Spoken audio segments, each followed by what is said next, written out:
Welcome to Home Education Matters, the weekly podcast supporting you on your home education journey.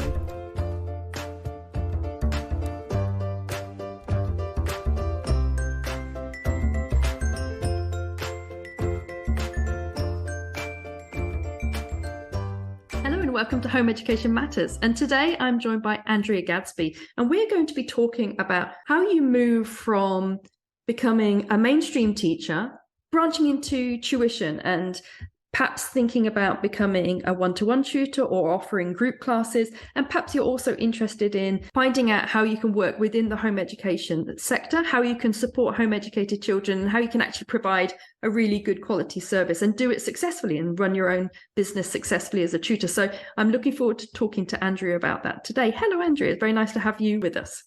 It's a pleasure to be here, Eleanor. Thank you for having me. I am a teacher by trade, as such, an English teacher, and I've been teaching, been in education for nearly 20 years now. And it was a couple of years ago, 3 years ago, pandemic was a watershed for so many people. And for me, I've always dabbled in a bit of tuition, as a lot of teachers have, due to, just making a little bit of pocket money. But then with the kind of the acceleration of online learning, a lot of the tutees that I had, that I would go visit outside of teaching, to kind of obviously had to go online. So like in so many industries, we had to gen up with being able to meet like this, like we are now. And it sort of grew from there. And I realized that I had more time. And then all of a sudden, more people were asking, oh, can you do a little bit of extra work? Because obviously they're not getting it online from school. And it kind of grew from there. And I thought, oh, there's actually more than just pocket money potentially to be made here. And it then grew more and more as a sideline, if you like, once we were back in the sort of pandemic classrooms, which again was just mental in itself.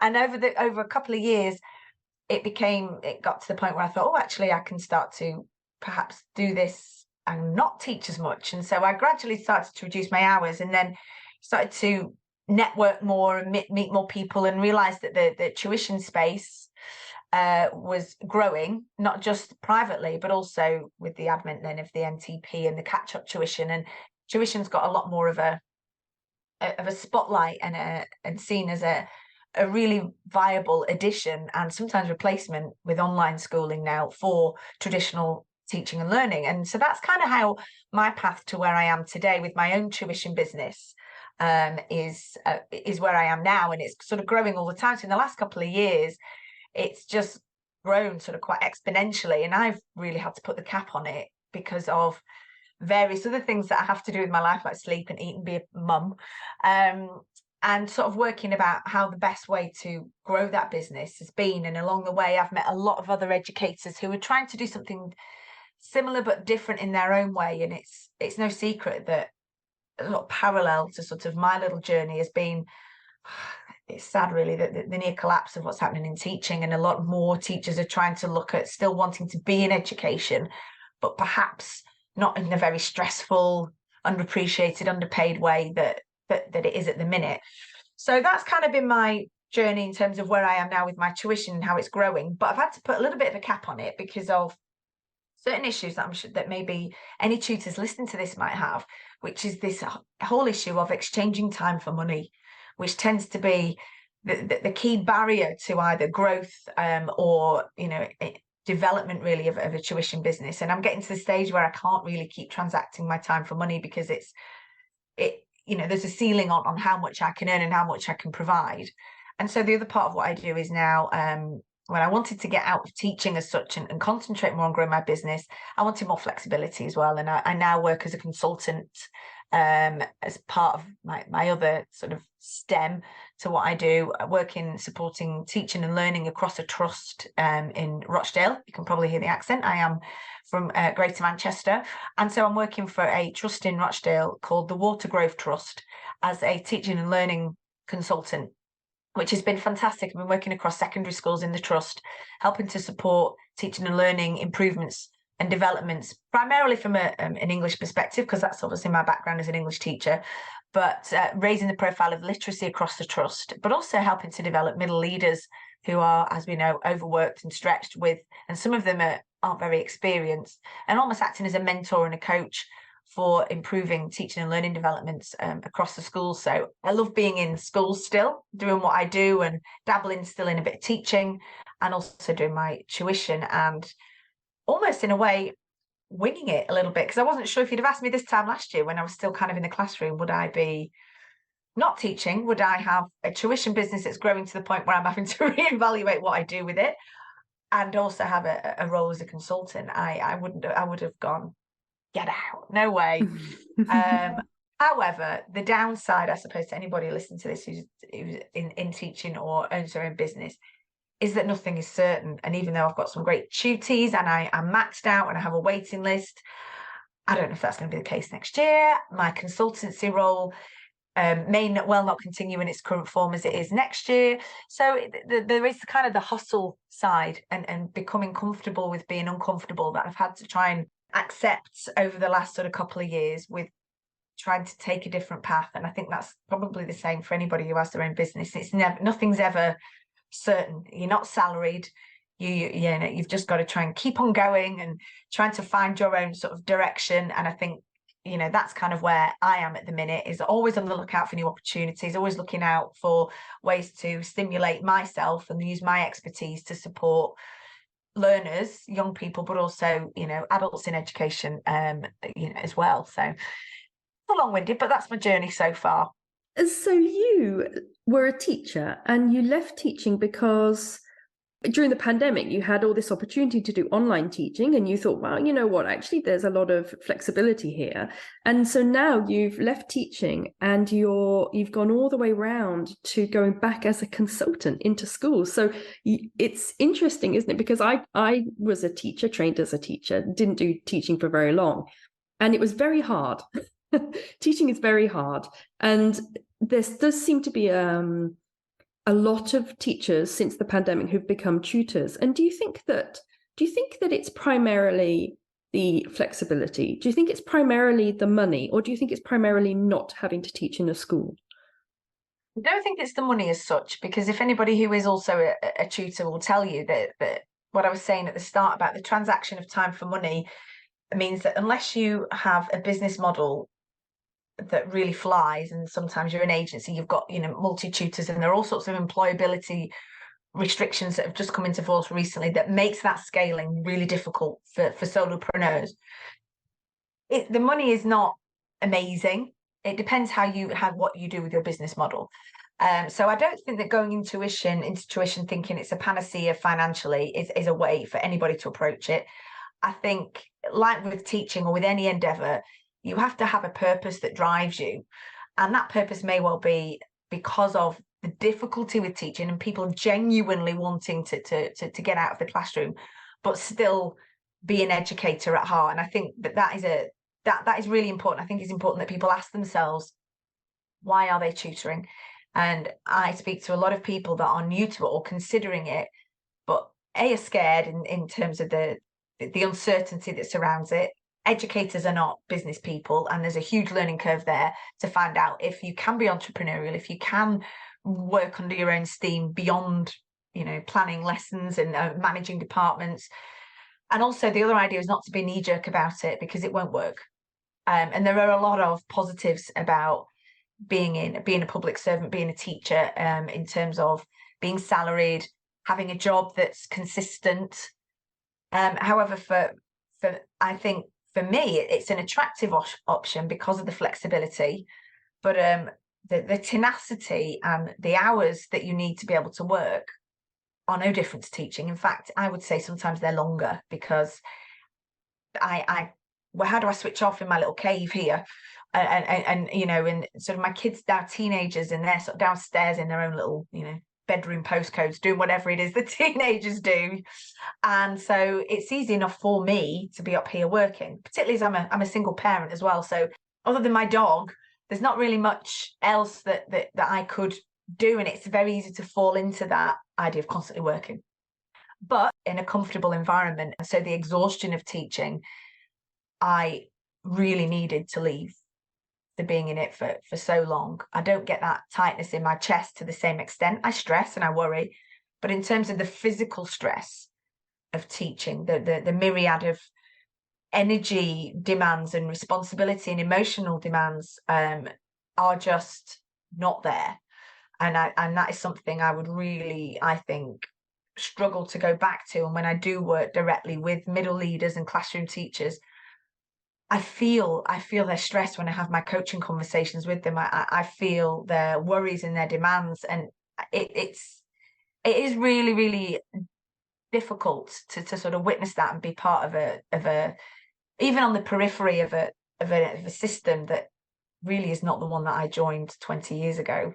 And that's, I think, what might be driving a lot of people to tutor, because I think if you're an educator, maybe like if you're a nurse or you're a doctor, you're driven by sort of a social compass, or a moral desire to want to support, help, impart knowledge. We're very kind of moral creatures, teachers, and I think to suddenly just leave that, it's never an easy decision, and it's one that you see people agonizing about in online forums and listening probably to podcasts like this to try and get some sort of ideas about what are the routes for educators who still might want to be teachers in some form or be involved. I was wondering, because when I was teaching, I found it absolutely exhausting. It was by far the most tiring job I've ever had. I would come back in the evening and I would just be drained. And I was not a born teacher, and I would absolutely dread. I would dread going in every morning. And ultimately, that was why I left. I enjoyed teaching, but I didn't enjoy the teaching experience. And do you think there's an element of that when during COVID, teachers were able to have a sense of the pureness of teaching online without some of the exhaustion that comes from being in the school experience? Perhaps. I think it really does depend on the individual teacher's experience of the pandemic. I was working in an inner city school in Manchester at the time, and also working in a special hospital school. And so the engagement online really was very, very low. And I think it depends. If you worked in certain schools where you had probably more advantaged students, you might have had more of maybe a thrilling experience and an engaging experience with teaching online. I think a lot of people might have valued the flexibility of it, being at home, being with family. And when other industries have gone back after the pandemic and hybrid working and online working is becoming the norm, and the flexibility that obviously affords people, teaching has gone back obviously to life sort of before the pandemic in as much as it is systemically it's had to. And I think there's a real tension there with people as well, in terms of, I know people that, particularly young people, I feel like a relic at 45 now in schools. It's insane the way that the demographic has shifted over the years. But there's people I know who are under 30 who are seeing what either their partners are doing or how their friends are working, going, well, hang on, this isn't working for me. I can't live a life with my partner, with my friends, that allows me to have that balance. And quite understandably, to hate to put generation labels on, but Gen Z and those late millennial youngsters are sort of demanding and wanting something different, and they're voting with their feet, as we can see, by not being in the profession after 5 years.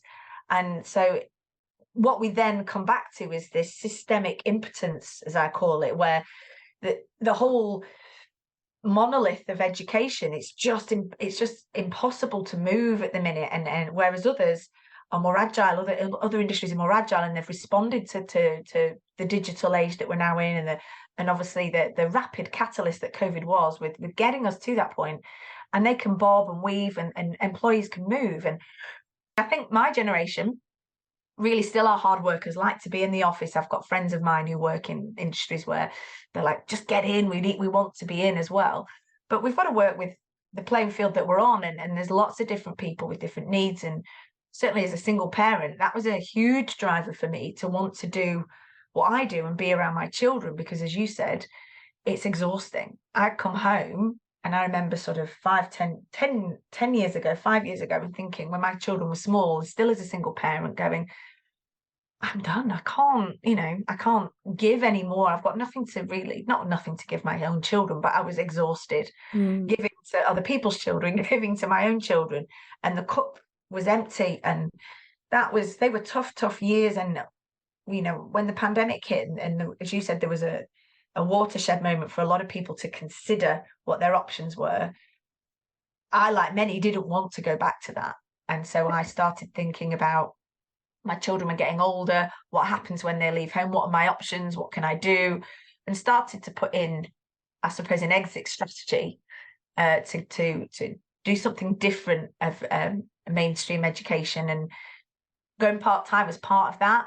But then leaving altogether was something that was always the plan. And I've gone through all of the guilt and the worry about that question that I imagine a lot of teachers have. If I'm not teaching my children, who is, children like mine? And it is, there are heartbreaking stories that I read on Twitter, and that I even see in my own children's school about supply teachers here, there and everywhere, as teachers are struggling. And I went through a lot of that I'd probably say for a good 10, 12 years before I actually did make the move. I'd jump a little bit from job to job looking for something different, rather than admitting, I think, the fact that I was kind of done with being in the classroom. And it took me a while to realise I might be done with the classroom. I'm not sure I'm done with education. And it took me a while to sort of figure that out, because, that teaching is quite consuming and you don't sometimes get the headspace. And the pandemic, I suppose, afforded many of us that opportunity to do that, really. Would you say that you mentioned that there's sort of younger teachers who are coming in or have been in teaching, and they're looking at their peers, and their industries have adapted to post-pandemic life. They've added in some of that flexibility, work from home, things like that. And they're looking at their job as a teacher and say, well, why isn't this adapting? And obviously we all know, home educators more than anybody, what a monolith the education system is and how difficult it is to change. And so instead, these people have said, well, if there's not going to be work from home options, then I'm going to become a tutor and I'm going to leave the business. Now, my question to you then is, a large element of the school system. Now, bear in mind, I'm coming from a home educator's perspective. So obviously we're not anti-schools, but we have opted out of the system for reasons, and all sorts of different reasons, depending on the people. But obviously an element of the school system is childcare, because parents need to work and they need their children to basically, I'm desperately trying to avoid using the term warehoused, because this is what home educators often say, is that children are warehoused during the day. But it's this idea that childcare is important, that it allows parents, it allows the economy to keep going, our beloved capitalist economy, it keeps it going, it allows the parents to work, and the children have childcare in the form of teachers. So how could that mesh with a more flexible, more fluid work from home kind of teaching approach that you mentioned, that not just you, but a lot of the younger teachers are looking at, wanting, and are looking at their peers having? I think a lot of it comes down to changing the way that schools and teaching is viewed. As you said, the pandemic showed that a lot of people the pandemic was a bit of an intense version of being at home. Obviously now it's different for those who've chosen to home educate, and we've seen that there's a rise of that, hasn't there, because of the pandemic. And I do teach home educated students as well. And excuse me, I think it depends how you view education. You use this term like childcare, and I think that's how it was seen in the pandemic. Like, we need to get my kids out the door so I can get on with my work and my life that provides what we need for a family. And I think it depends how you view school like that. And if it is just then relegated to being a little bit of childcare, it then loses its sense of importance. And teachers are so much more than that.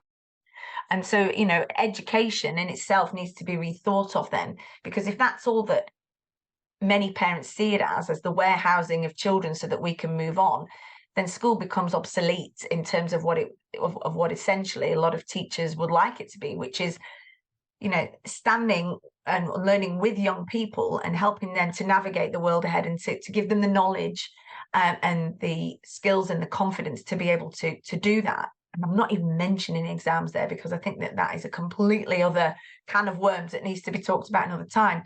But for me as a teacher, interestingly, I think I saw something online about this, like, what is the difference between you're finding as a teacher in your 40s compared to when you started in your 20s? And mine is now, and that's irrespective of the time period that's lapsed, is teaching is not about exams. It's about how do we prepare our next generation for the world that they're going into? And as this world now it's unlike the world that I was in the 90s and the 80s at school, and same with you. Our school system is not, in its warehousing form that it is, it's not actually even doing that well anymore. So I think we need to sort of reevaluate not just what schooling does, but it sounds like there is an imperative incumbent upon businesses and society and working in general to weave in and out of educating young people like that, and to sort of help families to become a little bit more fluid in how they manage their childcare. And you see a lot of young people can do it at home. I mentioned before we came on line that I've just been teaching an A-level student in an 18-year-old in Spain. She's British, but she's home educated, and her parents move around a lot, and it kind of suits their family dynamic. And they've obviously chosen to do that before the pandemic kind of opened people's eyes to being able to do that. And I think we need to look at how the working world needs to adapt to make schooling a little bit more flexible. And as you said, not just the warehousing of young people. And I think one of the reasons why strikes and education has been underfunded for years is because that view of education has become really quite reductive. And how do we make education more doable so it's beyond just warehousing young people, regardless of their background?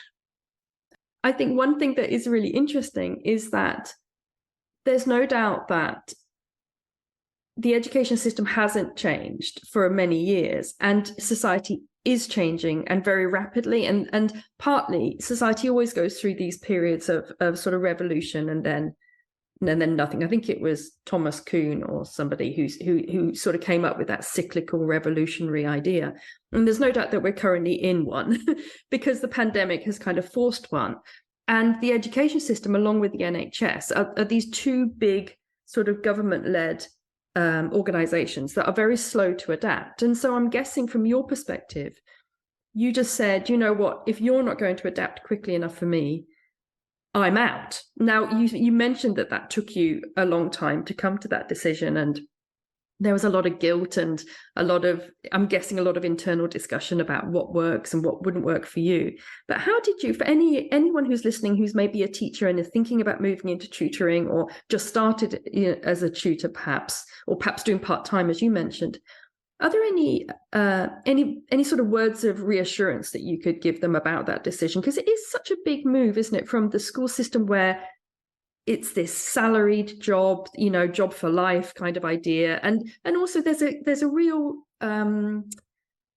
comradeship between teachers, isn't there? I mean, I know when I briefly taught that, real a sense. Obviously, there's always a few teachers in the staff room who are sort of, people don't go up to because they're a bit grumpy. But generally, teachers are a very nice bunch and they get on very well. So you have that sense of being in a community and doing something that matters. And was that a difficult move? And do you have any words of reassurance to teachers that might be thinking of moving into tutoring? This was ultimately the final decision that I made when I was, as you said, had the internal dialogue, umming and ahhing about it. Still, things like teaching. One of my best friends is a nurse, and she had been in a similar position about struggling internally with how she carries on. It's one thing about teaching, it's always there. And I thought, what is the worst? I asked myself, what is the worst that could happen? I go back in the classroom. It's still, a well-paid job compared to a lot of other professions and jobs. And I thought, well, and even though next year some of my consultancy work isn't firmed up, I've gone around the house going, what do I do? And I thought, well, if the worst, comes to the worst, and it's not the worst, so I can supply. I can get something part-time.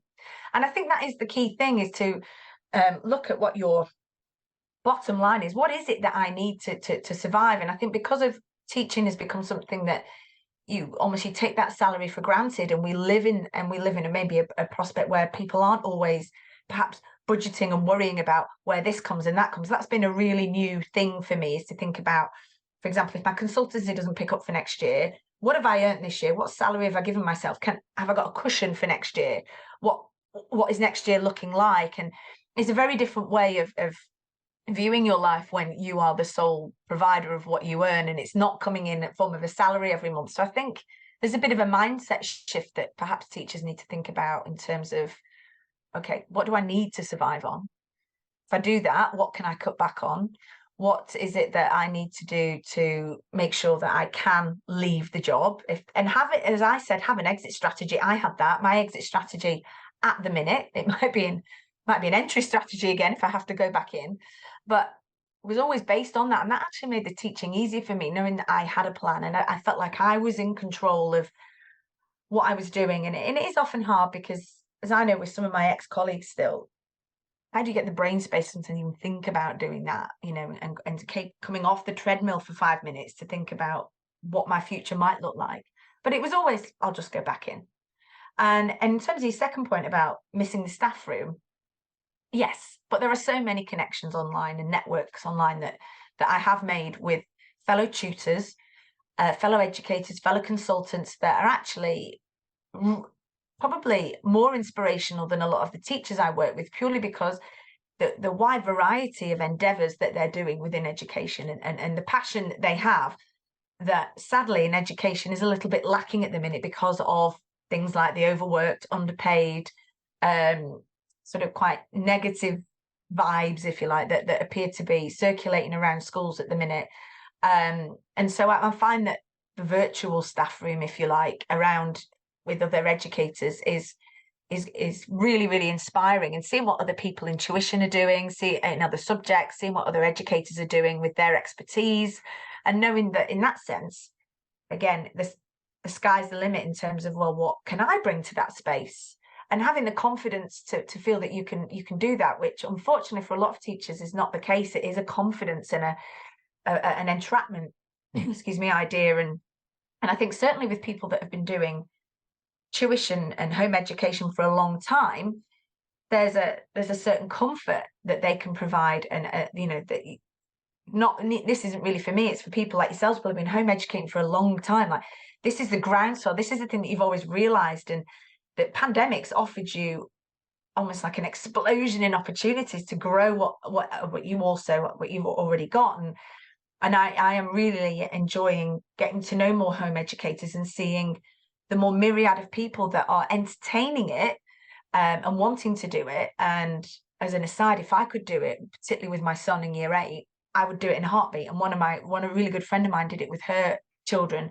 And I just think that the world that our young people are going into, what a self-motivating element, and sort of designing your own time and how you learn, I think that's going to have far more benefit for the world that young people are going into than being at school, personally.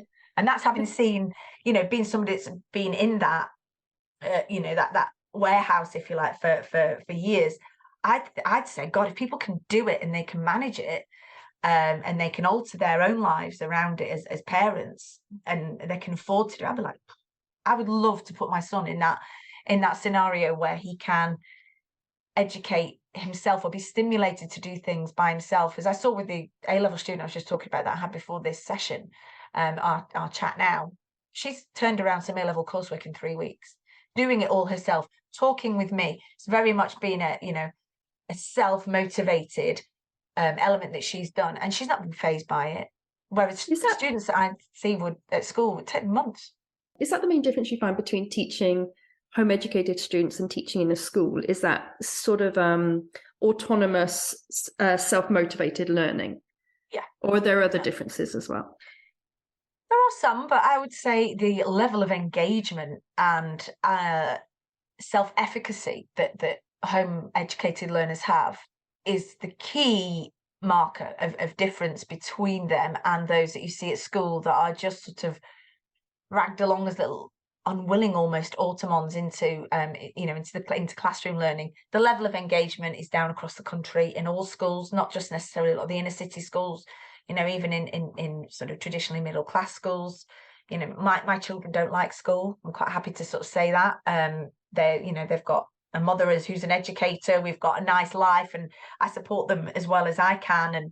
But they don't, particularly my son. He's very bright. He's 13, and he doesn't see the relevance of it in terms of the world that he lives in and the world that he's going into. And I think there is that disconnect now between what school used to provide and its relationship with wider society and what it is now. As you said, society's moving on. We're in that massive state of change. That's why things feel really uncertain and unsettling for a lot of people. School keeps plowing on through the icebergs, and it's not working. And I think, you know, those that I do see, and one of the things I love about home educating learners as opposed to those that I have after school who are still engaged in a way, but a lot of it's very exam focused, is that they want to do things under their own steam, and I can have a conversation with them and say, and what I love is that I can bring 20 years of teaching English to going, oh gosh, I can create something completely different here that builds on expertise. And it's not just about the exam factory of getting learners through. So this is how you approach this question. This is how you approach that. It's like, well, let's look at some skills. Let's look at how we love learning, and let's give you something to go away and do and come back. And that is just revolutionary for young people's learning and their ability then to manage themselves in an environment, a working environment that's going to be a lot more like that than like school. I've got to be incredibly self-motivated and self-directed to do what I do. God, I find that hard. Well, I come from a world where that was never the case. And so to be that sense of self-efficacy, that sense of self-motivation, that sense of intrinsic drive, we've lost that in schools for a lot of young people. Home educators, they're doing so many more different complex learning sort of, opportunities and approaches that I think are going to make it fantastic for them in their outcomes in life. And I think that, there's a lot to be learned from that approach. How that can translate into schools is just, it's huge, isn't it? It's huge. It is. And I've got so many ideas about ways you can transform the school system, but unfortunately, no one in charge seems to have any of the same ideas. So no, they don't. I know. So when it comes to maybe a teacher who's just starting out in tutoring, are there any tips you would give them about, maybe, I don't know, niching down, or in-person versus online, or marketing, or anything like that? You mentioned that you sort of asked yourself, what can I bring to tuition? And I'm guessing that's a key element, like what your unique selling point is, that kind of thing. Try and be too broad. I think look at what makes you successful in education at the minute, whatever circle you're in. Is it that you are a great pastorally? Is that your role? Are you a great coach and motivator and somebody who really supports people? That could be the way that you go in. There's a tutor I know that supports people's sort of mental health with what she does and how people can approach managing their educational experience. As somebody I know who's not been a teacher, but is such a really focused comes from a really focused business background, and then has modeled her business around study skills and motivation skills and how you can approach your your studies and your exam performance through a study pack lens, if you like. And so I think it's about working out for yourself you see these Venn diagrams, don't you, on online about what you're good at, what makes money, what helps people, and the magic sort of in the middle. And it's having that conversation with yourself and even with others and saying, what is it that I'm good at? What do you think I'm good at? What gets me up in the morning? What might help people? And starting small with that. I mean, I found that mine came from people traditionally just wanting a little bit of support with GCSE tuition. That's kind of how it started, because I have been an examiner, I have led departments. And so in terms of A-level and GCSE, that's kind of been where my expertise has been. And so that's kind of where I've kind of found the majority of my students have come from. However, what I have really enjoyed is, and what I found that I'm good at, is the relationship aspect with a student, particularly online, and being able to talk to them and find ways of finding out, particularly home educated learners, what is it that you like? What do you want to, and then using my creativity. That's one thing I've found that I'm really good at. that I knew I was at school, but again, I was so confined within the curriculum, is creating learning materials that are academically challenging, but at the same time creative, and enjoying doing that, and using various aspects of ed tech or online tech to do that I certainly wouldn't do in the classroom, and fusing some elements of what I have done in teaching and all of the rigor and all of the sort of science behind creating engaging learning activities, those things that really come from being a qualified teacher, that I think have made me better as an online tutor. So I think it's asking yourself, what am I good at? What do I like doing? What do I not mind spending 2 hours on and not really realizing I've spent 2 hours on it? And putting that out to market and thinking about, do people want this? Asking friends questions, doing a little bit of research as well on and talking to other tutors. That was a great thing for me. Looking at people who are already where I want to be. Have they got there? What have they done? And in my early sort of days of dipping my toe into online tutoring, have they done that? What do you do with your groups? How do you teach online? What do you charge? How do you make that work for you?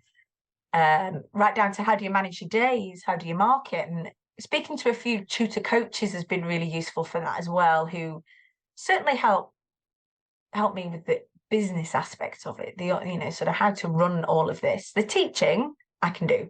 And I can go on, I can teach, A-level and GCSE, Key Stage 3 students, any aspect of the curriculum. And what I love is I can create certain things. I'm very creative with my pedagogy and my knowledge.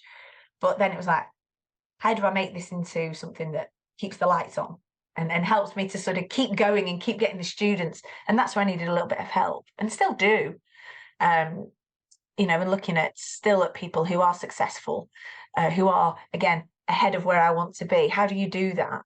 And that's been really, really useful. And that'd be something I'd say, that if you are keen on dipping your toe into doing something slightly different with education, is find people that are already there. Ask them, how do they do it? They'll probably tell you that it's not as successful as, nothing is. It might look great online, but they'll be able to give you, the warts and all version of how they're doing and how they've got to where they are. And hopefully along the way, you can learn something from that you can apply to your journey as well. You mentioned that you take a lot of effort to tailor the lessons to what the child is interested in. And as a parent who's employed tutors, the one thing that's guaranteed for me not to re-employ a tutor, if you see what I mean, is when they just deliver their classroom lesson over Zoom to my child, which I have had, and it's very annoying. And obviously, as a parent, I sit there for the first few to see what sort of lesson they're getting. And I think one thing I would say for any parents listening is that if you are employing a tutor, don't forget that you're paying the money and it should be, working. Don't be scared to say, do you know what, this isn't for me, I'm not carrying on, or can you adapt it and change these things? And I think that's one thing that's very important. You mentioned that you can that when you approach some tutors who are like where you want to be, and then when you speak to them, they give you that kind of warts and all version, and it's maybe not all that it seems. And I think that's always the case, isn't it? There's a certain curation of what you see. And one thing I wanted to ask you is that when people come on Homeschooling UK, which is a very big group, and they ask for tutors, there's a lot of people who reply, like a lot. And it makes me think, do they have a lot of gaps in their day? Because I work as a life coach, and I'm full up, and I'm invariably full up. And so people come on and ask for a life coach, and I don't say anything because I actually can't do anything because I'm full up. And is it that you think that it takes a long time to build up a tutor business, and these people are maybe earlier in the journey and so haven't filled? Because all the tutors I know who I use, they're full up too. And I have to book them like really a long way in advance. So is there an element that perhaps these tutors may just be very early in the process? Or do you think there's an element of them taking on lots of tutees? Or what do you think's going on there with these people that, I mean, you've probably seen them yourself in the group. They come on and they're like, me, I can do it. And I think sometimes, because of talking about the financial aspect of it, it's about transacting your time for money. And I think because a lot of educators are not business people, they come and say, I can do it, I can do it. And they might want to fill up every conceivable hour that they have. And in that sense, then I would worry about the quality of what they are offering. Any good business person, or whether an educator or not, has to plan their time accordingly. I could always fit more people into my days. Like, for example, now this is an hour I'm talking to you when I could be teaching. But what I want to do is to make sure that I plan that time and I guard some of that time jealously. As we were talking about earlier, earlier in this session, I was like, when do you switch off? When do you not? And I think part of what I like doing is making sure that I plan sessions thoroughly and I devote time to that, and I don't oversell myself, I don't overcommit to things, because I think, so to that idea, as you're saying, that constant availability, like I'm free, there should quite rightly be some alarm bells ringing. Know your worth, know what you're prepared to put forward. And it's the same with pricing. When I see it, we're swamped with tutors coming in, and I'm not necessarily saying that qualified teachers are the best people out there to tutor. It's a very, very different relationship. Certainly, as I said, the training and the pedagogy and the knowledge of how the brain learns certainly is a great thing that teachers can provide. And the knowledge of the specifications and things, which is quite helpful, particularly for home educators who maybe don't know them. Certainly. And I think perhaps sometimes teachers don't necessarily come at it with home educators in the right way, because home educators look at something very different than your traditional parent. And I think that is something that I've learned in my couple of years as well. It's trying to have, you've got two clients, you've got the student in front of you, you've got the parent, and you've got to speak to both. And I think, teachers don't necessarily do that, the latter one well, the parent well, because we're just used to seeing them at parents' evenings, and they're gatekeepers. We take them in, we teach them. And I think, people are home educating for a reason, and they are far more involved, and they want to really get that balance right. So I would be wary of people who are constantly saying, I can fill my time with them. These people that have these glossy, really, really busy, I'm always skeptical of these really, really busy online flyers that they just pitch in the group and saying, I can provide this for £5 a session. I'm like, how are you doing that unless you are? And I spoke to one tutor about this. They substitute that perhaps with resources that they might sell. If somebody's charging £5 an hour for something, unless they're doing something at scale, I'd be very wary, because I'm not cheap, but I know my worth and I know my background and I know what I can do. And I would say that, it shouldn't be a race to the bottom sometimes with tuition. And I appreciate that for home education, the price bracket is different than it is, say, for traditional. This is what you need to get to GCSE and A level. These are the expertise that you need. This is what you need to do. And that is a very, very different level of planning that requires an expertise that is very different.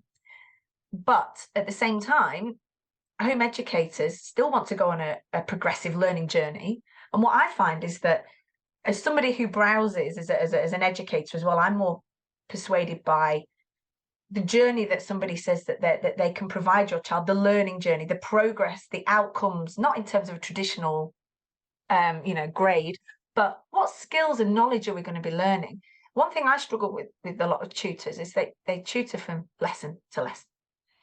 How do you plan, almost like what we call traditionally scheme of learning? Where am I going to take your child from? And two, how is that going to fit into, we still need to keep one eye on the end product. They still have to do GCSEs. They still have to do A levels as such as it stands.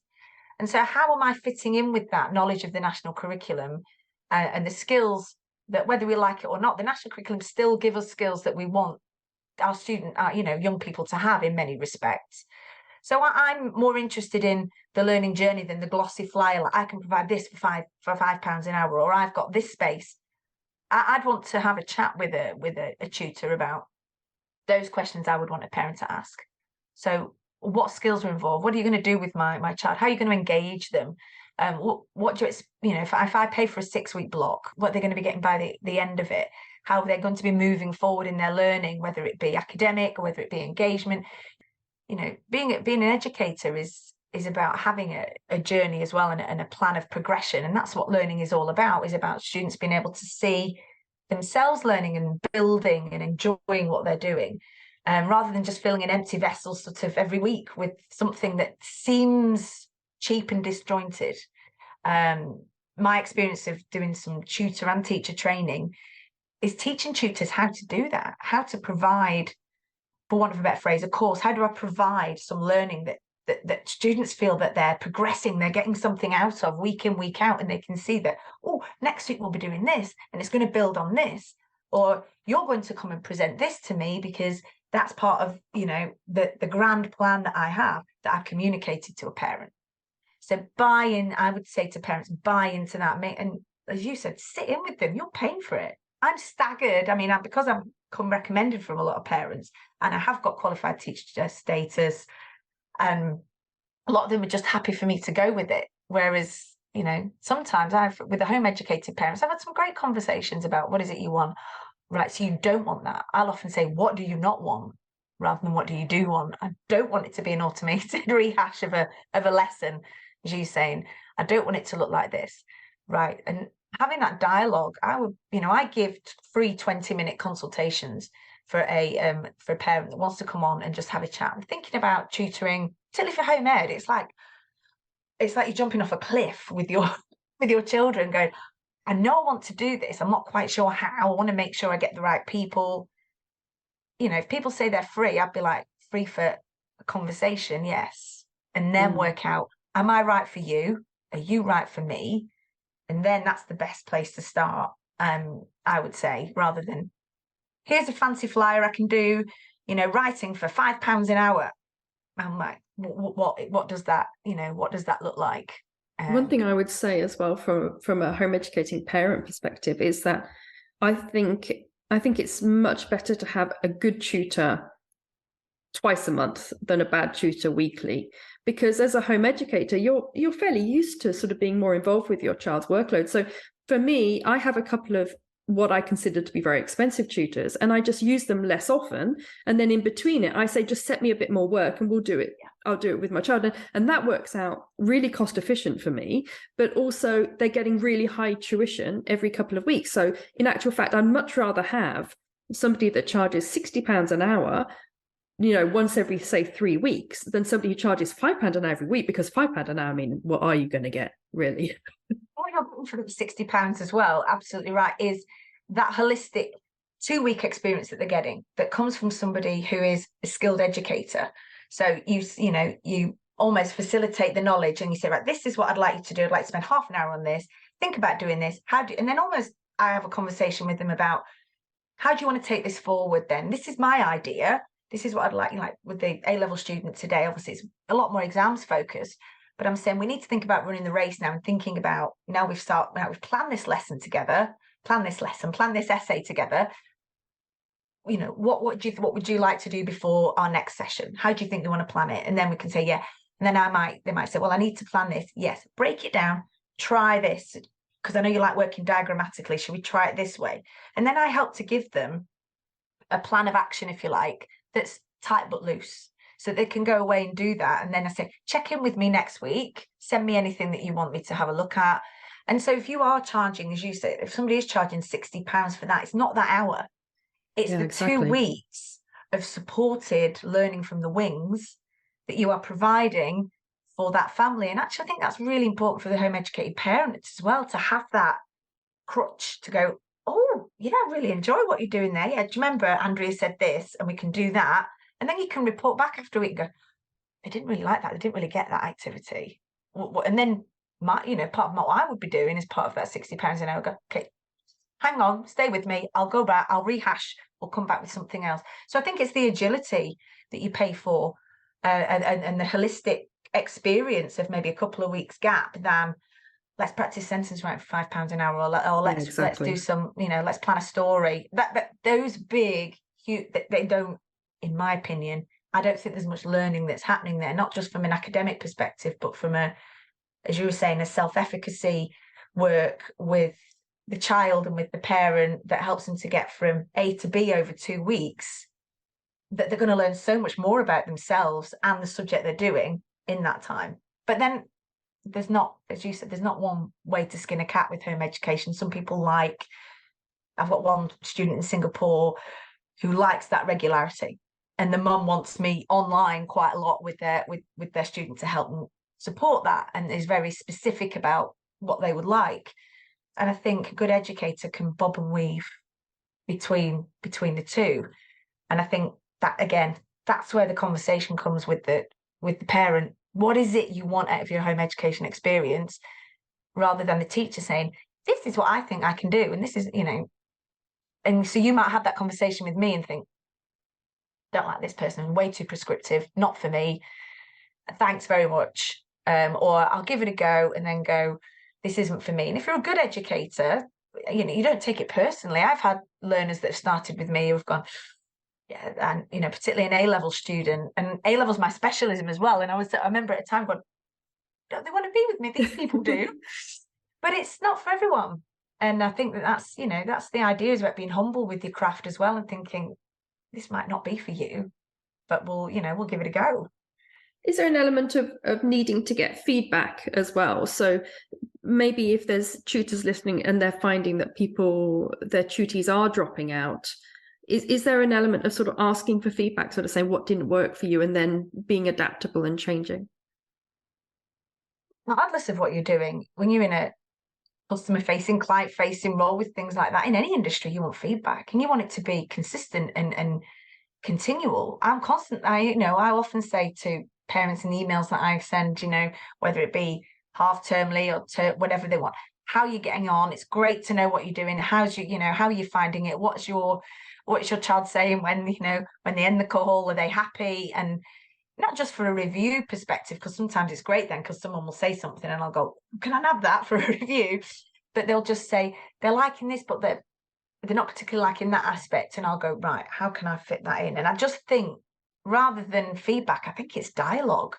If you're going to have a really successful, particularly with home education, sometimes there can be longer stints that you have with them. And if you want to take them on a journey, like I'm with this Singaporean student that I've got, is that I've had her since year 6. She's now going to be in year 8 soon, and it's going to be a journey that I'm on with her, and the same with a couple of the A-level learners as well. It's having that dialogue, and then they can come back and say, well, I actually want them to enter this competition, or I want them to do that. Can you help me with that? And I'll go, absolutely. Let's down tools. Let's put that to one side. Let's think about how we can fuse what we're doing, what we've already learned with this. And in that sense, it's about how organised and how involved is your tutor as well in that journey, because it's always different, I think. As a home educating parent, one thing I would say, which follows on very much from what you said, is that home educators do like feedback from tutors. And I've had a couple of times when I've actually had to mail the tutor and say, look, I want weekly, I want weekly feedback. I want to know what's happening. I want to know where we are. I want to know that we're up to date. I want to see where we are on the big plan. I want to see where we're on the little plan. And I think that, and they're very good. As soon as they realize that, they're like, oh, okay. So she wants sort of like a lot of feedback, and they're very good about that. And I think home educating parents in particular do like to have that kind of dialogue. They do like to sort of know what's happening, know why it's happening, know what worked, know what didn't work. And also, one thing I've found from tutors that I think are very successful tutors in home education is they have a very broad approach to the subject. So, for example, my son has a physics tutor who he's had since he was 14 and is now doing A-level with. And she is, always very full up, and she specializes in the home education sector. And she's always sending him links for things. She's saying, oh, did you see this article? There's workshops that she sends him links to. She's saying, oh, I'll give you references for this if you want to apply to do this sort of, sort of taste a week. She's very, very proactive about that kind of thing. And I really appreciate that as a parent, even if 80% of the things he says, no, he doesn't want to do because he's a teenager and he has the right to do that. But it's so lovely for me as a parent to feel that she is really invested in the process. And I think that's one thing that as home educators, we like and to a degree expect from our tutors. Yeah, that's absolutely right. Because in a way, you are kind of the checking. The way I look at it is with a teacher hat on, you're kind of the line manager that we don't have. I mean, if I'm in a school, my line manager, or if I'm a line manager, I'm checking kind of how is that student progressing? What are you doing for that? How are you, we have these interventions. What are you doing with those? They're not progressing as well as we thought. What things are you putting in place to support them? And obviously that's a little bit more professionally focused, but that's what the parent wants. How are they progressing? And so sometimes the best teachers are putting those intervention ideas in place before the check-in comes, because you're constantly thinking about, okay, well, they've plateaued a little bit. I need to help them over there. And when you've got a class of 30 learners, that's what we're doing. It's called adaptive teaching. And so it's no different I think if you're a tutor of a home educated student, it's just your adaptive teaching is just, as you said, slightly different. You're offering them things proactively, supporting their holistic learning journey rather than just, here I am for an hour, let's do this, let's go away. And that's a bit more, that is I think the big difference between traditional exam-based tuition that I do after school and the tuition that I might do during the day, is that, it is a little bit more, things change, and you need to, I mean, another thing coming back to, like, if people are always free, always, I'm free to do this and do that. I have as well home educators that need a little bit of flexibility within their tuition schedule, because they've got this great thing has come up with a group that we want to take them to do. And you don't want to be hit with a bill because they can't make. Can you give us next week, have you got a bit of time? Can we bob and weave and do it at another time? And I think you've got to have a willingness as somebody who's tutoring to, as much as you're in it for the flexibility, you have to provide that flexibility for those who are not in school, so that they feel that you're listening to them as well, so that they can do that. And I think that's vital to have that good relationship. I just essentially think, from what I'm learning about home education, is the creativity and the agility and the flexibility needs to be, and that dialogue needs to be front and center, as well as the learning, as opposed to tutoring people who are going for an exam that turn up every week. And it's right, this week we're going to do this question because last week we did that. And this week we're going to focus on this particular, right? You had an essay back. What does it say? Right, I'm going to focus on how to craft this better. Different. And I think that, that's what's, again, great about tutoring is the different maybe ways that you can approach it. And I think sometimes if you do come from a teaching background, perhaps that doesn't translate as well. People think that they can just go to during the day, I can do this is great. I think it's I've found that's been the steepest learning curve for me, is my approach to teaching home educated young people and dealing with their parents and having those relationships is been where I've learned the most as an educator, versus planning things online for my traditional cohort of school-based children. I think one thing, if you're a teacher who's going into tutoring, who perhaps doesn't want super flexibility and wants this sort of weekly regularity of delivering a certain syllabus and that kind of thing, that I think perhaps the opportunity then is to do classwork, isn't it? So you sort of offer a year GCSE and you say, okay, every Monday at 10 a.m. a group of however many people sign up, 8 or 9, will come and we'll have 2 lessons a week at this time. We'll be covering the syllabus. At the end of it, they'll be ready for their GCSE, and I'll send out the recording if you miss it. And that, I suppose, allows then tutors that maybe don't want to have that very bouncy flexibility of one-to-one, and then they can still move into tutoring in that way. Yeah, and I think what you have to do there is be a lot more focused and regimented about what you offer and how you offer it, and be a lot more skilled in offering the blended learning options and crafting a course. And that is hard to do unless you've got that experience as somebody who has crafted what we call a program of study as a teacher. That's where I would personally probably want someone who has been a teacher. I can plan a GCSE program without a problem, an A-level program without a problem. But that takes time. And so what you'd have to pay for, you're paying for a course as such there, and you're paying for the time that offers, similar to what an online school would provide. So you're going in and you're trusting an educator to deliver, GCSE English language in a year, which is doable if you've got focused young people, by the way, with the English language particularly. And so I think you've really got to I would say dissect forensically, what is that course offering? What qualifications have you got to deliver that? What have been your outcomes in the past from doing this sort of thing? And not being afraid to ask for results, because even though it's not an exact science, that there's not, my students generally do well, and they do improve on their grade year on year. But I was mortified one student last year didn't, but I was only seeing him once a week and he was at school. And so there are all sorts of mitigating factors with that. But I would say 99% of my students do better due to tuition with me for a whole myriad of reasons than they would if they were just still at school. But when it comes to GCSE course that you're following as a home educator, you really want to, you are solely almost responsible then for getting them to that grade.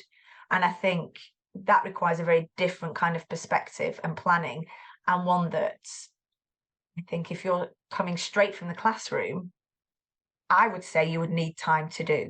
It's something that I want to do and I want to diversify into now and plan GCSE courses and A-level courses for home educators. But that's because I've spent 2 years teaching online in a variety of different ways, with my knowledge of the syllabus as I know it. It's laser sharp. Now I'm going, how can I bring my laser sharp practice and experience as an educator, my experience as a tutor, and create the magic, if you like, for that. And I think that's, you've got to be really careful about, I think, who you choose to do that, as opposed to.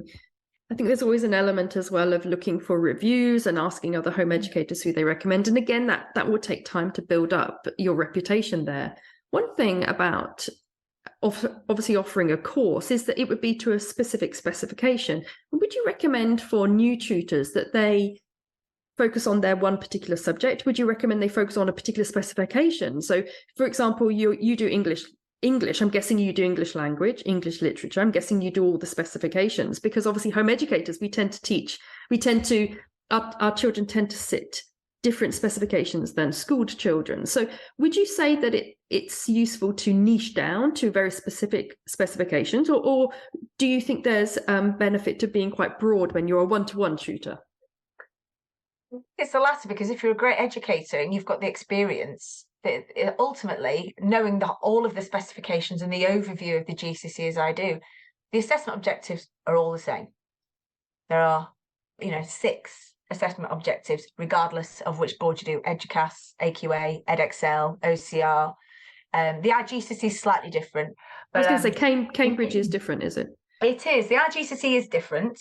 I've taught that extensively in independent schools in the past. But essentially, the skill, even though that is a slightly different setup, the assessment objectives are not massively different. Otherwise, it wouldn't have that parity as a GCSE. So I would say that the knowledge of the specification is important, but I think the knowledge of the overview of your teaching and what the skills are. I mean, I've been fortunate enough to teach EduCaS, as it was at Welsh Board, EdExcel, and AQA. And I think if you're a great educator, you can provide and adapt something for that particular specification quite, not easily, but with skill. If you have not had that broad experience that I've had in teaching a variety of specifications, then you can drill down onto the one that you know well. Tends to be AQA for the majority of teachers, and work on being able to deliver something that you can get results out of because you have taught it before. And I think, again, depending on your level of experience, you can discuss with the parent what the best option is for their young person, and that might actually come down to what the examination centre can provide that you are attached to.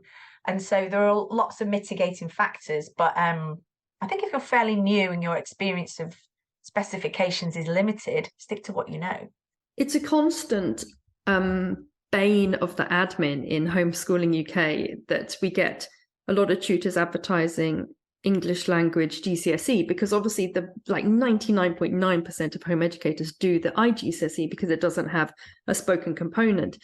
And so I always sort of want to bang a drum and go, yeah, it's very nice, but it's not the, we just don't really do that one in the home education sector. Although it is becoming slightly more accessible to us now because there's an exam center that allows you to do the spoken part. But as far as home educators are concerned, IGCSEs invariably are the route that we go. And so I would say for any tutor who's looking specifically at the home education market, I think offering the IGCSE, particularly the Cambridge IGCSE, is a really good route because it's a nice, simple exam. It's very easy for home educators to sit. It's, I want to say easy, but it's certainly easier in my experience than the edXL because it's a bit more common sense English as opposed to text analysis and that kind of thing. You know what, I agree as somebody who's taught both. I didn't want to go down that route, but I you know, sort of labeling them, but the IGCSE is more accessible. It generally gets better results. And if you don't want, like, you know, the mainstream sectors had to come away from that because of that very reason. But I think one of the reasons why a lot of independent schools still use it is because it gets a result in a sort of, in a more, not laid back, but in a sort of a little bit more nuanced sort of way. It's a little bit more intuitive. It doesn't drill down on specific skills that can sometimes make the domestic GCSE a little bit dry. Yeah, and also it's a bit more applicable, isn't it? Because, you know, it's like speech writing, report writing, things like that, that actually might be, rather than maybe analysis of a particular text, which I always think is a bit more literature, it's sort of in my eyes. One thing I would say as well as a parent looking at tutors and looking at what tutor I choose is I think it's very helpful if they offer different things. So I don't mean different subjects or different specifications, but different services. I mean, my daughter's about to sit her English language, her Cambridge English language very soon, in fact, in about 2-3 weeks. And I'm currently using a tutor to mark some papers for her. And she's very cheap. She marks these papers much cheaper than the big service called Mark My Papers, which is very expensive now. She gives very nice feedback. And it means that my daughter can sit and mock basically every week, get feedback. And we've been doing this sort of an ongoing process now for a few weeks. And she offers it, it's not very expensive. And if I was going to continue with a tutor, if I had another child, for example, who was younger, who wanted to do English, I'd be much more inclined to go with her because I've already used her for little bits and pieces. And it's a bit the same with tutors that offer maybe free webinars or, you know, like resource sheets for free. I think that kind of thing really helps, particularly in the home education market, because we like to know what we're getting perhaps before we launch, and we're much less trusting than schooled parents when it comes to education, I think. That's because you've got a far bigger pool to come from, and actually what you want is different. What you want as a home educator is different than from maybe somebody else listening to this. And I think absolutely, whereas it's a bit more of a one size fits. It's a bit more of a predictable format that perhaps mainstream parents want.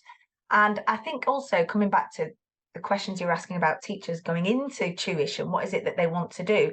And I think diversifying like that is really important. I've offered, you know, because I've been an examiner for domestic GCSEs, and so I've offered exam marking for students that just want, as you said, that every week or every other week, marking feedback. And I think actually, if you've got a tutor who can show their credentials like that and say, I have got experience doing this, you're going to get something, as you said, a little bit more bespoke and personal, because you get things sent back in a different way than a conveyor belt, as you say, like marked by tutors sort of thing. That and it depends exactly what you're looking for. And the same with free webinars. That's really important. You know, showcase what you can do. There's webinars I've done with other tutors about how to ace, you know, things like how to ace English language. Try and make it as specific as possible to what it is that you are providing, and offering freebies on social media. And I think it's interesting, I put on my Instagram the other day something that a tutor put up about vanity metrics for social media, which is how so many of us pick up people that we want, but also why tutors on there. It's not about likes or engagement. It's about what are you speaking to your student, or as I said, the parent as well. What are you offering them that might support their young person and support what we want, which is the outcome of a well-educated, happy child. And I think that's what, in a way, social media should provide as well, is because if that's where most of us are going for that, are you seeing that, oh, I can mark, or here's a free webinar, or here's a, you know, a worksheet that perhaps might work. And if somebody says, oh, I really like that, and then you think, well, let's have a chat with that person. And I think, you know, a way I'd steer up, again, it comes back to those big glossy, I can provide this for £5. don't go for the vanity metrics that look good. Look for what are they providing me, and what am I young person, and is that clear? If it isn't, then maybe they're not the person for you, or maybe they're a teacher like me and they're just still feeling their way in social media and saying, do I provide this, do I not? And asking them for those. If they're good, they should be able to say, yeah, I've got this resource, try that, I think that might work. Or let me just create this for you and I'll send it you, see what you think. I think the try before you buy is so important in a lot of industries, not just, and especially in education. Get a flavour for what they're like. If they offer a taster session or a free session, brilliant. If they don't do something like that, do they offer, you got a little recording that you've done?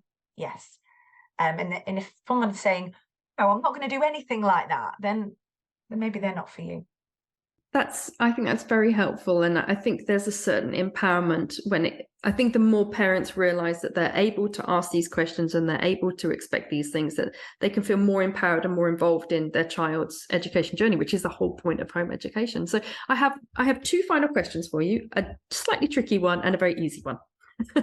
So my slightly tricky one is, what are the three things that you wish you'd known before sort of branching out into becoming a tutor, leaving teaching and becoming a tutor? How to be self-motivated and manage my time as a tutor, how to sit in my little cave. You can see here I'm in like my little sort of loft cave. How to switch to that lifestyle that is a working style that is so different. And as much as people joke about the whole Zoom meeting look where you're in your pajamas underneath and you're doing this on top, and I've got my dog asleep behind me, those sorts of really romantic, lovely, flexible images do come with, okay, I need to switch off at some point. I need to be able to manage my time and not just sort of be distracted. The same things that might apply to people working at home in other industries do apply for people that are going to shift from that high octane, fast paced, moving from bell to bell, lesson to lesson. We have a very regimented life as an educator, as a teacher. I found that harder than I thought I would ever, is the first thing that I've struggled with. And that's always taken me, since I quit the classroom last year, nearly a year to get comfortable with and to be able to manage. The second thing for people moving into tuition is, again, reach out, get support early on, speak to people who are where you want to be, learn from them, find out, oh gosh, I really like what you're doing. Some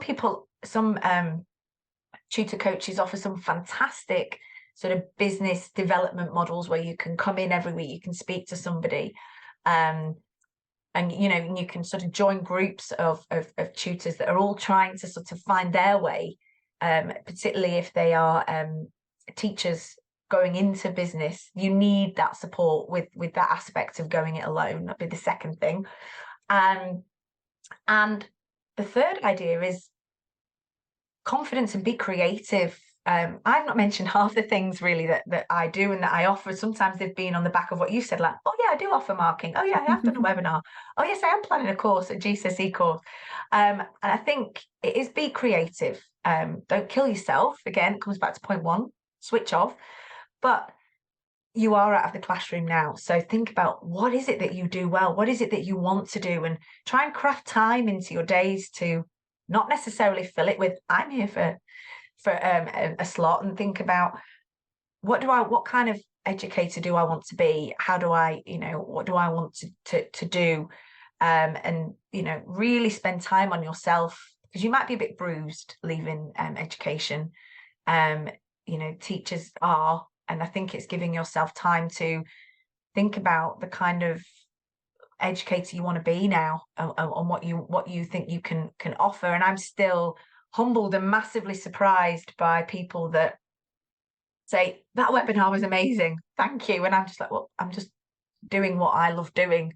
And so I think it's, diversify, have a go, because you just, somebody somewhere may well really like and love what you're doing. So don't shy away from it. So yeah, it would be confidence as well, to sort of just be creative with what you're doing and have, faith in your own expertise, I suppose.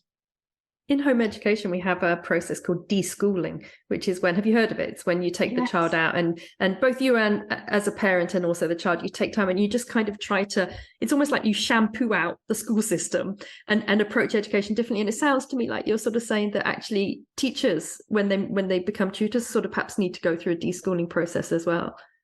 Absolutely. And I don't think that necessarily means that you have to become something different. I just think it's about finding that authentic sense of who you are as an educator that might have been, and I don't think I'm being over the top when I say traumatized. A lot of people are leaving teaching with immense levels of trauma and you know, and their self-esteem and their mental health is through the floor. And I think you do need to, is that South Pacific says, I'm gonna watch that man right out. It's like I was thinking that as well. We're showing our age now. I think we are. And I think a lot of it is about doing that as well. The deschooling happens for educators as well. And, you know, and I think parents, and it's a journey, I think, that we're all going on when this home education community, as somebody who sounds like, you've been in it a long time, is seeing it just go with both educators, teachers coming in, young people coming in from school and having to just almost have some therapy to get out of that system in a way. And I think that that's really important for tutors, teachers to do as well. That's why I said start small, start with what you know, and then give yourself time to grow. And one good way of getting a lot of that back is having that, as I said earlier, that staff room coaching idea.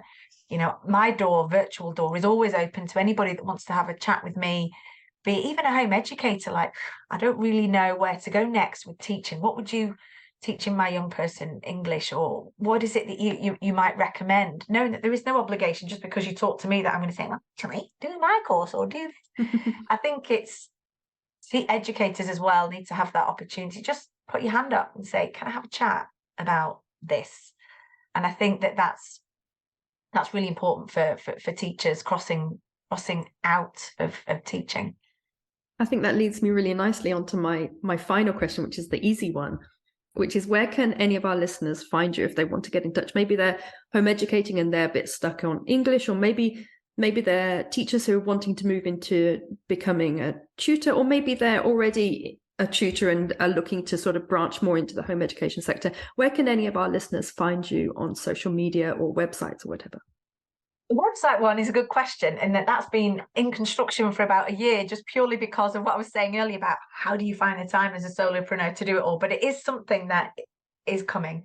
So the website will be there, but my business name is Hope Tuition Clinic. And the reason it's called, and the education business is Hope Learning. And the reason I've got hope in there is because it is about trying to give hope to young people who might feel necessarily not getting it from school in whatever way. And the reason I call it a clinic is because traditionally I would want the tuition to be something that supports them for a while. They come in, they get they get the things that they need, and then they leave and go on to better things. So the idea of Hope Learning is twofold. Then for students, you can get me at Hope Tuition Clinic on Facebook and on Instagram, and I'm on LinkedIn as Andrea Gadsby, and I pop a lot of professional contacts on there, and some of the people that I've actually home educated have been parents, bizarrely, in LinkedIn that have found me. But the other part of Hope Learning is going to be building tuition training, because a lot of that has been my background in teachers. Is, as I said, with my consultancy, is still being in schools helping educators to become better at what they do. So whether it be a phase change and you want to come in and you want to learn how to tutor for GCSE, that's going to be my mainstay of what I try and do is support tutors with how to teach that. And then the other side, obviously, is Hope Tuition Clinic is my bread and butter that I love, which is tutoring people from age 10, really 10 year 6 all the way through to A level, but predominantly with getting helping students to achieve what they can at GCSE and A level. So, and as I said to you, I'm working on a tuition package for tutors to upskill, and also I'm working on providing a GCSE and A-level package for young people coming through wanting to do English language and English literature. As I hate the fact that the uptake at A-level's dropping off, and I just think it's such a facilitative subject And I think it lends itself really well to being for home education English, because it just covers the myriad of who we are as humans through the medium of literature and language. And so I'll get off my little English soapbox. But that's where you can find me, essentially, doing both of those things at Hope Learning and Hope Tuition Clinic. That's perfect. Thank you so much. And Andrea will also be in our Facebook group, Home Education Matters, where you can come and ask her any questions. And she'll also be putting links up to her businesses and any other helpful resources that she thinks might be useful if you're just sort of branching from teaching into tuition. So thank you so much, Andrea. It's been lovely having you with us today. Thank you very much for letting me come on. Do you know what I've found? And that for me, the main learning curve for me coming out of teaching has been in the home education sector. There's still a lot I want to learn about it. There's still a lot that I need to learn about it. And I think that there's no easy way in as such to it. And I think I'm just motivated by trying to get the best tutors in front of young people. And I'm sure, I don't know what your journey's been like, but I imagine you've just had a variety of great tutors and just some awful tutors. And I think I suppose I'm motivated by trying to raise the standard of those who are tutoring in education generally. And I think that there's such an opportunity for home education, and I think it's going to get better and better. And we need people who have been in it a long time, like yourself, almost guiding people like myself. We might be experienced educators in schools, but this sector is growing, and it's so important. And I think we need as educators to know more about it. And I think there's a lot that teachers and tutors who might stay within the safe school environment can learn from being in home education. And I think a lot of the reasons why teachers don't do well in that sector is because we don't understand it.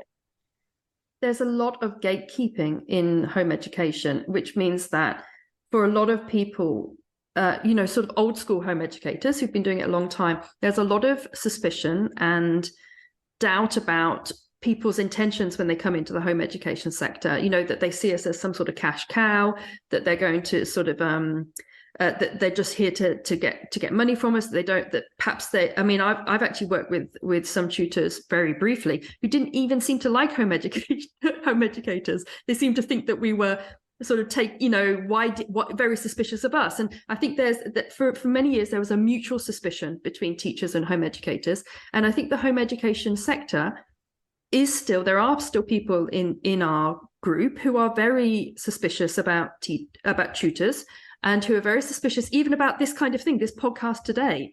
There will be a lot of people who listen to this or who won't listen to it at all, because they will be of the view that you shouldn't be allowing tutors into the space. And one reason I suppose I'd like to at least say at the start of the podcast is one reason I'm doing this is because I think, just like you were saying, we need to make sure that all home educating parents are catered for, and some home educators will want to use tutors. And if that's the case, let's make sure they get the best tutors, and let's make sure there are tutors who really understand and resonate with home education. And I think all the time we hide ourselves away from these conversations and don't want to allow tutors into our groups and don't want to have these kind of conversations, and we don't want to have dialogue.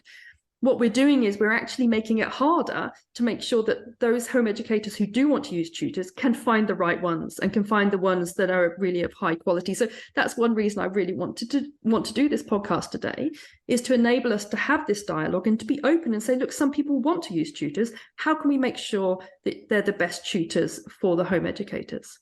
Yeah, and absolutely. Just bring down the walls, bring down the barriers. Education, we're talking about it, this conversation, there'll be so many others. It needs to be more fluid. It needs to be able to not have boundaries and barriers. And so if that means doing a little bit home educated, a little bit at school, we need to really massively, radically rethink about how we do it. And if tutors, teachers, home educators, regardless, if we're still existing within these kind of, impermeable walls, I think everybody's going to struggle, because whether some teachers or home educators like it or not, the home education or online schooling, however you want to look at it, that alternative way of educating is seeing exponential growth.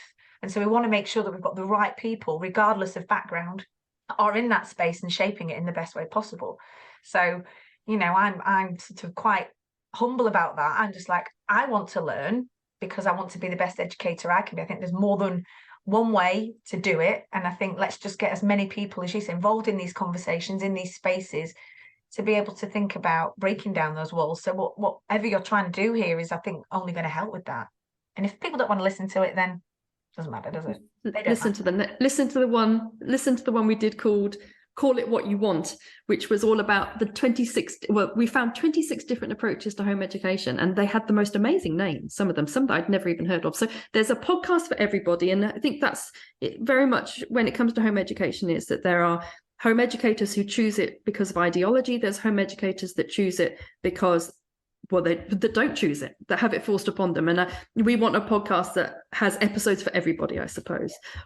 Thank you so much for being with us today. It's been lovely having you with us. Been great. Thank you for having me. And again, my door's always open for anybody wanting to have a chat. Thank you so much for joining us for today's Home Education Matters podcast. See you at the next one. Have a lovely day.